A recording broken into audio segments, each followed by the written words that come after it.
بسم اللہ الرحمن الرحیم۔ السلام علیکم پیارے دوستو، آپ کا استقبال ہے اسلامک چینل فیتفل ریلیجن پر، جہاں پر ہم اپنے دوستوں کے لیے اسلامک واقعات اور قصے بیان کرتے ہیں۔ تو پیارے دوستو، آج بھی ہم آپ کے سامنے حضرت ہارون علیہ السلام کا واقعہ بیان کریں گے۔ تو پیارے دوستو، واقعے کی مکمل تفصیل جاننے سے پہلے آپ سے عاجزانہ گزارش ہے کہ اسلامک چینل کو سبسکرائب کریں تاکہ اسلام کی تعلیمات آپ تک پہنچ جائیں۔ تو حضرت ہارون علیہ السلام حضرت موسیٰ علیہ السلام کے سگے اور بڑے بھائی تھے۔ جب اللہ تعالیٰ نے حضرت موسیٰ علیہ السلام کو نبوت عطا کر کے فرعون کے پاس بھیجا کہ وہاں جا کر حضرت موسیٰ علیہ السلام اللہ تعالیٰ کی توحید پیش کریں، تو حضرت موسیٰ علیہ السلام نے اللہ تعالیٰ سے عرض کی کہ اے اللہ، مجھے ڈر ہے کہ کہیں فرعون اور اس کی قوم مجھے قتل نہ کر دے، اور میری زبان میں بھی اتنی روانگی نہیں ہے کہ میں فرعون کو اپنی بات سمجھا سکوں، لہٰذا آپ میرے بھائی ہارون کو بھی نبوت عطا فرمائیں اور انہیں بھی میرے ساتھ بھیجیں کہ میں فرعون کے پاس جاؤں اور آپ کا پیغام فرعون تک پہنچاؤں۔ تو پھر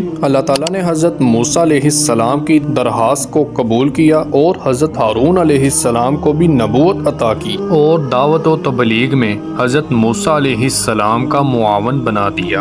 اور فرمان الہی ہے کہ میرے خاندان میں سے میرا ایک وزیر مقرر کر دیا جائے، میرے بھائی ہارون علیہ السلام کو مقرر کر کے، اور اس کے ذریعے میری قوت میں اضافہ کیجیے۔ بلا شبہ آپ ہمیں خوب دیکھ رہے ہیں۔ اللہ تعالیٰ فرماتا ہے کہ موسیٰ علیہ السلام جو کچھ آپ نے مانگا وہ آپ کو دیا جاتا ہے۔ جب موسیٰ علیہ السلام اللہ تعالیٰ سے ملاقات کے لیے کوہ طور پر گئے تو اپنی قوم کو حضرت ہارون علیہ السلام کے سپرد کر کے گئے اور انہیں نصیحت کی کہ میری قوم کو یہ نصیحت کرنا کہ وہ اللہ تعالیٰ کی عبادت کریں اور شرک سے بچے رہیں، اس لیے کہ کہیں شرک کر کے وہ گمراہی میں مبتلا نہ ہو جائیں۔ کوہ طور پر جانے کے بعد قوم نے ایک سونے کا بچڑا بنایا اور اس کی پوجا کرنے لگے۔ حضرت ہارون علیہ السلام نے انہیں بہت سمجھایا، مگر وہ کہنے لگے کہ جب تک حضرت موسیٰ علیہ السلام واپس نہیں آئیں گے ہم اس سے باز نہیں آئیں گے۔ جب حضرت موسیٰ علیہ السلام واپس آئے تو قوم کو گمراہی میں دیکھ کر حضرت ہارون علیہ السلام کے ساتھ سخت ناراضگی کا اظہار کیا۔ حضرت ہارون علیہ السلام انتہائی نرم مزاج تھے،